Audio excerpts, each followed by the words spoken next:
এখানে লিখবেন about clone config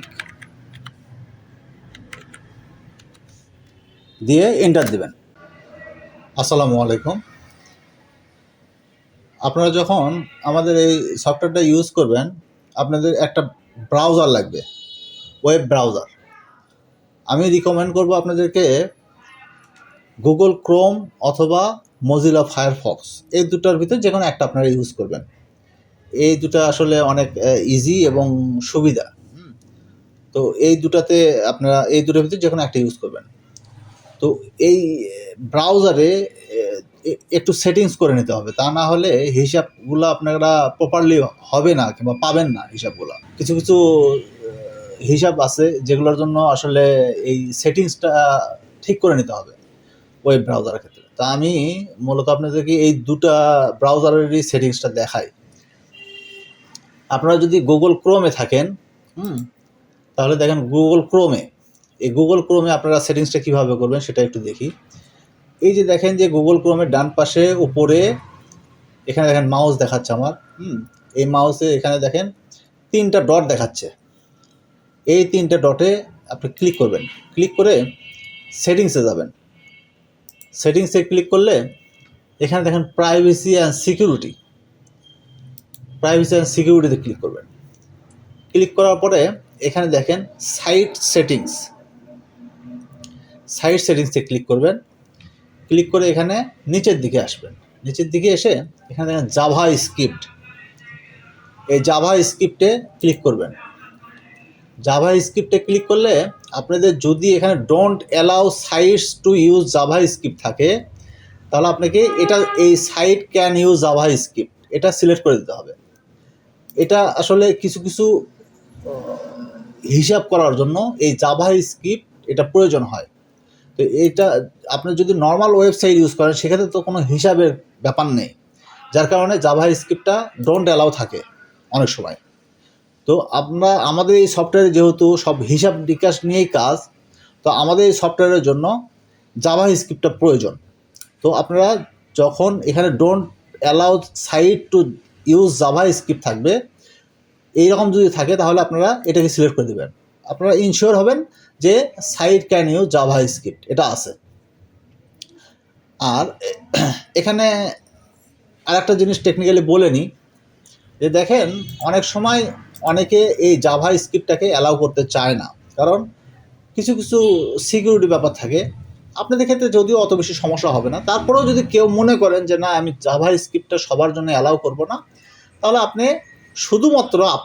আপনারা শুধুমাত্র আমাদের এই সাইটটাকে জাভা স্ক্রিপ্টে অ্যালাউ করতে পারবেন। একটা স্পেসিফিক সাইটেও জাভা স্ক্রিপ্ট অ্যালাউ করা যায়। এটার জন্য দেখেন এই allow to use Java script, এখানে ওয়েবসাইটের অ্যাড্রেসটা দিলেই শুধুমাত্র এই ওয়েবসাইটটা জাভা স্ক্রিপ্ট ইউজ করবে। আপনারা এত সমস্যার ভিতর না গিয়ে, এত ঝামেলার ভিতর না গিয়ে শুধুমাত্র এটাতে ক্লিক করে দিবেন, তাহলে আপনাদের সব ওয়েবসাইটে জাভা স্ক্রিপ্ট ইউজ হবে। আর এটা এত বেশি সমস্যা হওয়ার কারণ নাই। তো তারপরে আমি দেখাই দিচ্ছি যে কিভাবে শুধুমাত্র একটা ওয়েবসাইটকে জাভা স্ক্রিপ্ট অ্যালাউ করতে হয়।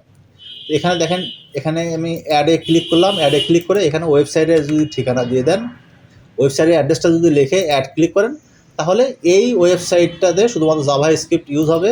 এখানে ডোন্ট অ্যালাউ থাকলেও এই ওয়েবসাইটটাতে জাভা স্ক্রিপ্ট ইউজ হবে।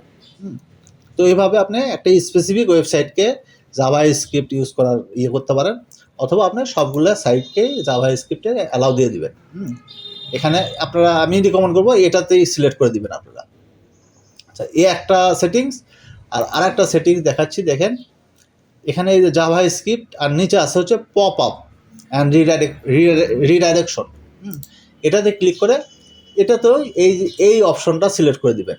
Sites can send pop ups and use redirects. এই দুটো সেটিংস আপনারা আমাদের এই সফটওয়্যার চালানোর জন্য অনেক বেশি প্রয়োজন। তো এই দুটো সেটিংসটা আপনারা ঠিক করে দিবেন। তো আমরা গুগল ক্রোমের ক্ষেত্রে দেখলাম, এখন মজিলা ফায়ারফক্সের ক্ষেত্রে দেখি। এটা আমাদের মজিলা ফায়ারফক্স ব্রাউজার।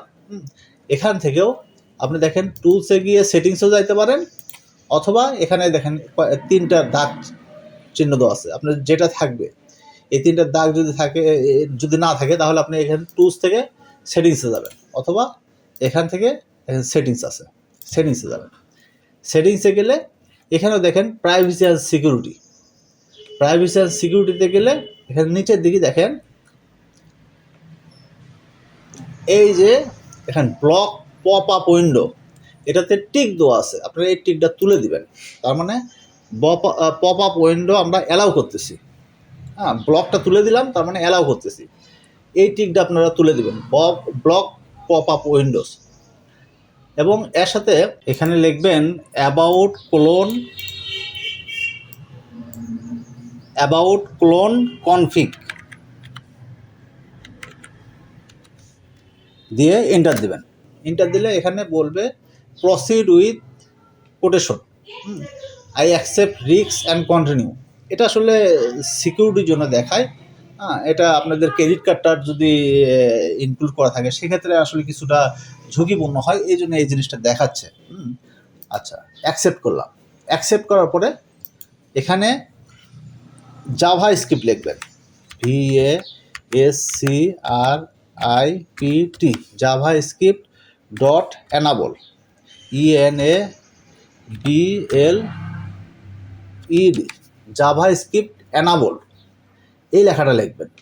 লিখলে এখানে দেখেন ট্রু দেখাচ্ছে, তার মানে এটা অ্যালাউ করা আছে। অনেক ক্ষেত্রে হয়তো আপনাদের এরকম ফলস থাকবে, তার মানে অ্যালাউ নাই জাভা স্ক্রিপ্টটা। তো এখানে যদি ফলস থাকে তাহলে এখানে ক্লিক করে ট্রু করে দিবেন। আপনারা খেয়াল করে দেখবেন যে এখানে ট্রু আছে কি না। তো এই দুটো সেটিংস আমাদের এই সফটওয়্যারের জন্য অনেক প্রয়োজন, এই সফটওয়্যার চালানোর জন্য। কারণ এই সফটওয়্যারে হিসাব নিকাশের ব্যাপার আছে, এবং তার সাথে পপ আপ ব্লকার হচ্ছে যে আপনার রিপোর্ট দেখার জন্য দেখবেন যে অন্য একটা উইন্ডো তৈরি ওপেন হয়, এটার জন্য পপ আপ ব্লকার দরকার। তো এই দুটো সেটিংস খুব গুরুত্বপূর্ণ, এই জন্য এই দুটো সেটিংসকে আপনারা আপনাদের ব্রাউজারে এনাবল করে নেবেন। ধন্যবাদ।